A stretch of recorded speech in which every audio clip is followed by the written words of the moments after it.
Hi everyone, আসসালামু আলাইকুম। কেমন আছো সবাই? আই হোপ তোমরা সবাই খুব ভালো আছো। হ্যাঁ, আমিও আলহামদুলিল্লাহ খুব ভালো আছি। ফুচকা খেতে কম বেশি আমরা সবাই অনেক বেশি পছন্দ করি, অ্যান্ড আমিও ফুচকা খেতে অনেক পছন্দ করি। তবে আমি ফুচকা খেতে পছন্দ করি, কিন্তু আমি বাহিরের ফুচকা যতটা সম্ভব খুব কম খাই। কারণ বাহিরের ফুচকাগুলো আমার অত একটা ভালো লাগে না, কারণ ওরা ঠিকঠাক মতো মশলা বা মানে যেমনটা আমি চাই আমার মনের মতো হয় না। তো এই জন্য আমি সবসময় বাসায় নিজের হাতে ফুচকা মেক করি, সব কিছু মেক করি। দেন আমি সব কিছু ঠিকঠাক করার পর আমার যতটুকু ইচ্ছা ততটুকু আমি খেয়ে নিই ফুচকা।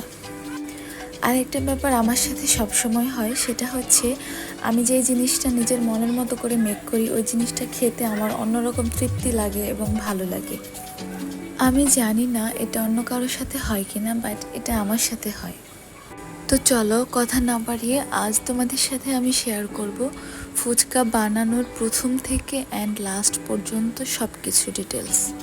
তো প্রথমে আমি ছোলা ভিজিয়ে রেখেছিলাম 3 থেকে 4 ঘন্টা। দেন ভালো করে ওয়াশ করার পর দেন হাঁড়িতে কিছুটা লবণ পানি দিয়ে ছোলাটাকে খুব ভালো করে 2 থেকে 2.5 ঘন্টা সিদ্ধ করে নিয়েছিলাম। দেন একদিকে ছোলাগুলো সিদ্ধ হচ্ছিল আর অপরদিকে আমি সব কিছু একসাথে কেটে নিয়েছিলাম। ফুচকার মেন উপাদান হচ্ছে ফুচকার মশলা।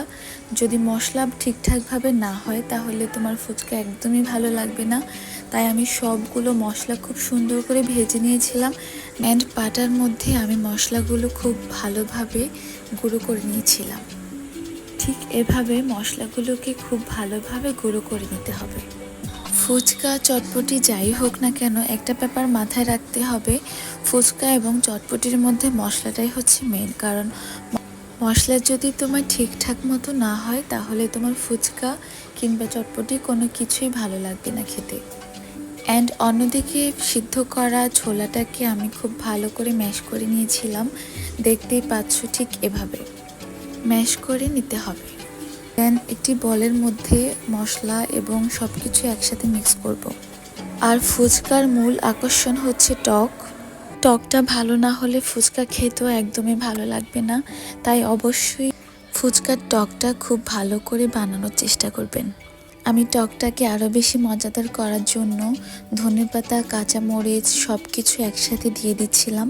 দেন আমি সব কিছু একসাথে মিক্স করে নিচ্ছিলাম। সালাদ আইটেম যা যা ছিল, কাঁচামরিচ পেঁয়াজ সব কিছু ফুচকার ডোটার সাথে মিক্স করে নিচ্ছিলাম।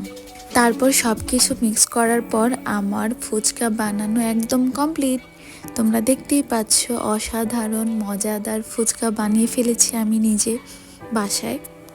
তোমরাও চাইলে আমার মতো বাসায় ফুচকা বানিয়ে খেতে পারো।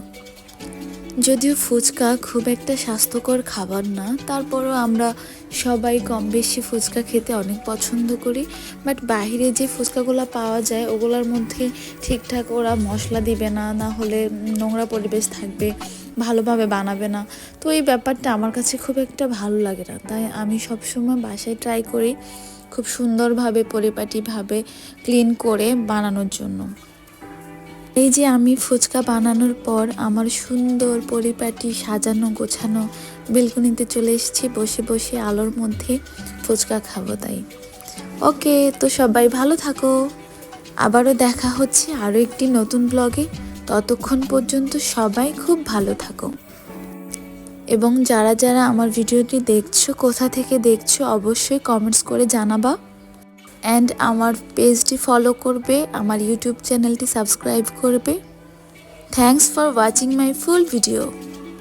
Do subscribe to my YouTube channel and follow my page. Thank you so much everyone. Lots of love. Allah Hafiz.